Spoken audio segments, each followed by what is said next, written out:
Hello, and welcome back to my channel. If you're new here, welcome to my channel. This is going to be the third and final part of a series on Hermann Hesse's Steppenwolf, one of the books which absolutely most changed my life, and these are all based off of blog posts which are set to go live during November, and I'm recording all three of these videos on the 30th of October 2022 so they can go live throughout November, and I won't have to take too much time away from writing during NaNoWriMo next month to make videos. And so this is about the books, the behind the scenes, like the writing process, the legacy, and the reception, all those good stuff like that.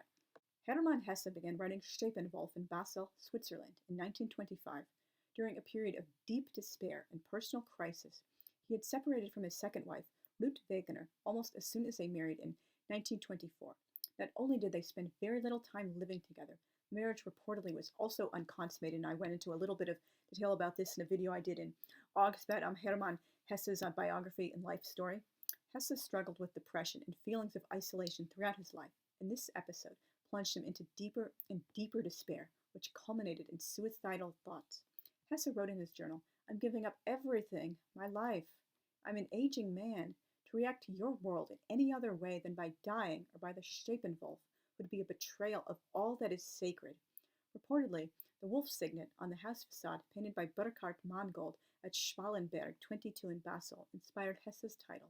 Most of the novel was written in Basel's Hotel Kraft, though it was completed in Zurich. To try to overcome his personal demons, Hesse resumed psychotherapy with Joseph Lang, a disciple of Carl Jung, as he was writing Steppenwolf. Anyone who knows anything about Jungian philosophy will easily see its strong influence in the book, particularly the magic theater in the final section, as well as like the dream Harry has of Goethe earlier in the book.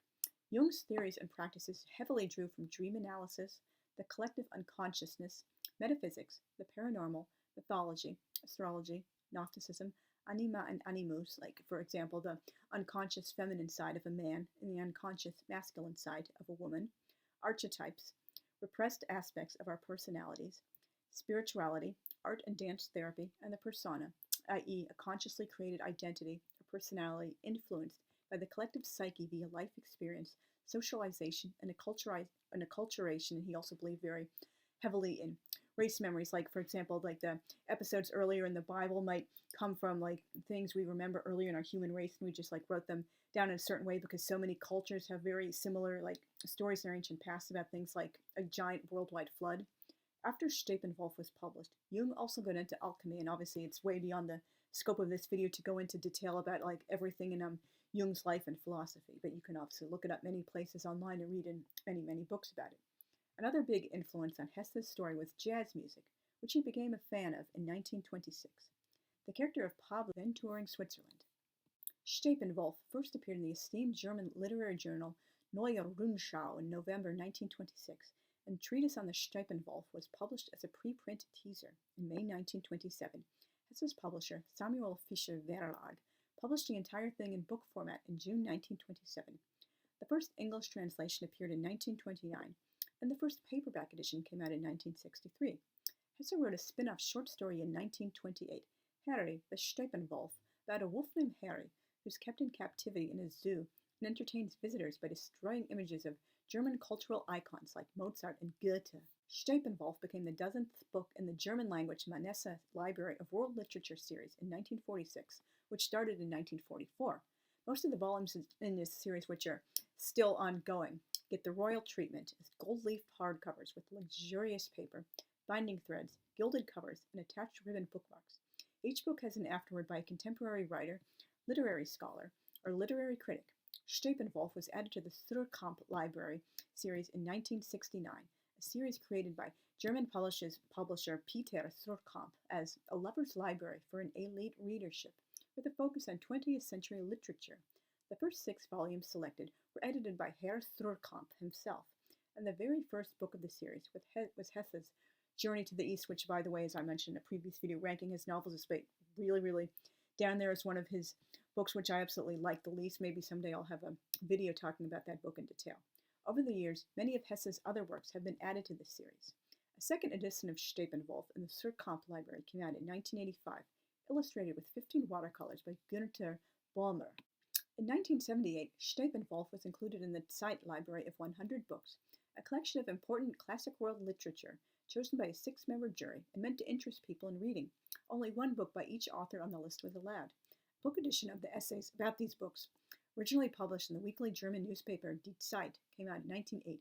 This list and the accompanying essays were so successful, a list of 100 great nonfiction books was created in 1984. In 2002 and 2003, a list of 50 German language works for children came out. In the preface to the 1961 edition, Hesse wrote that this book was more often and more violently misunderstood than anything else he'd ever written.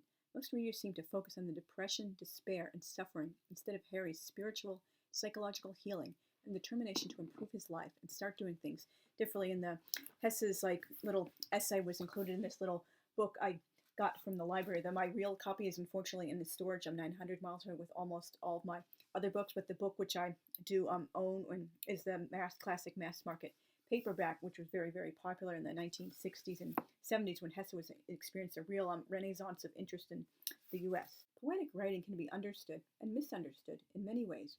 In most cases, the author is not the right authority to decide on where the reader ceases to understand, and the misunderstanding begins.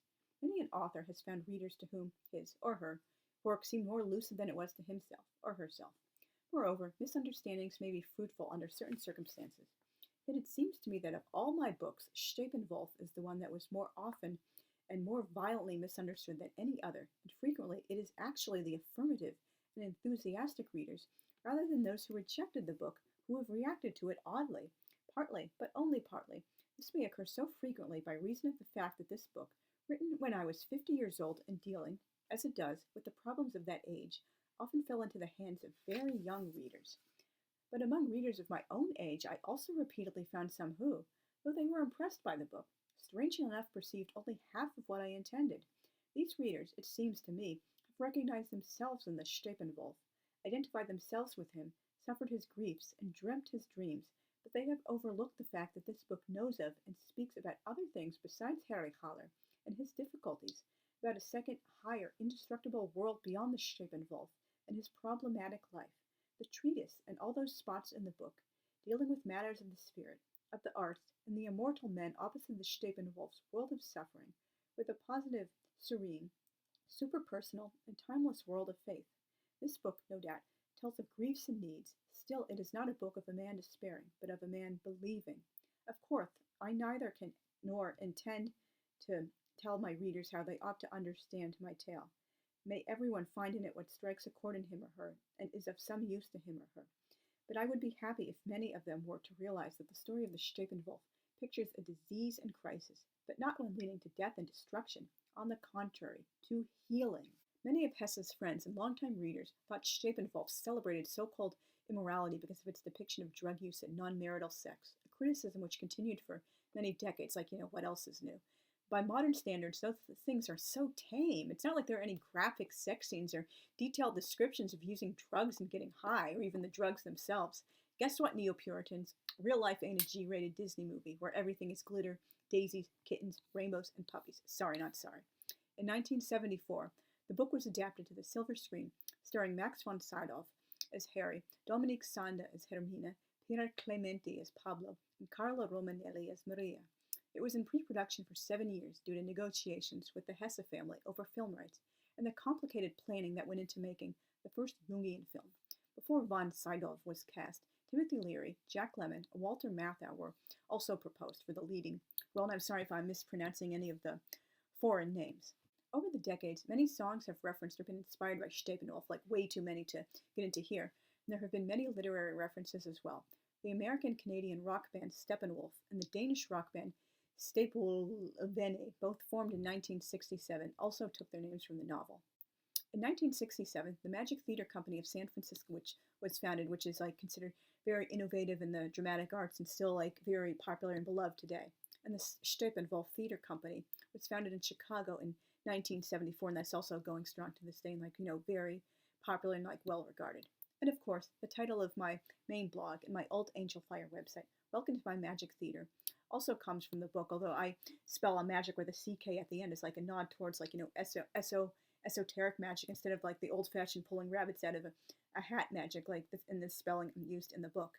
Thank you very much for listening. Please remember to subscribe, hit the notification bell, and most importantly, comment. And I am sorry about the bad lighting that started during this video. It's very, very late in the afternoon here, but I hope you guys like did enjoy watching the videos despite that. And please, I really do love seeing comments from my viewers so I can get to know you guys and I can see what you like and don't like and just like generally build a community and become friends with you guys. And I will see you again very soon. Thanks again for watching. Bye.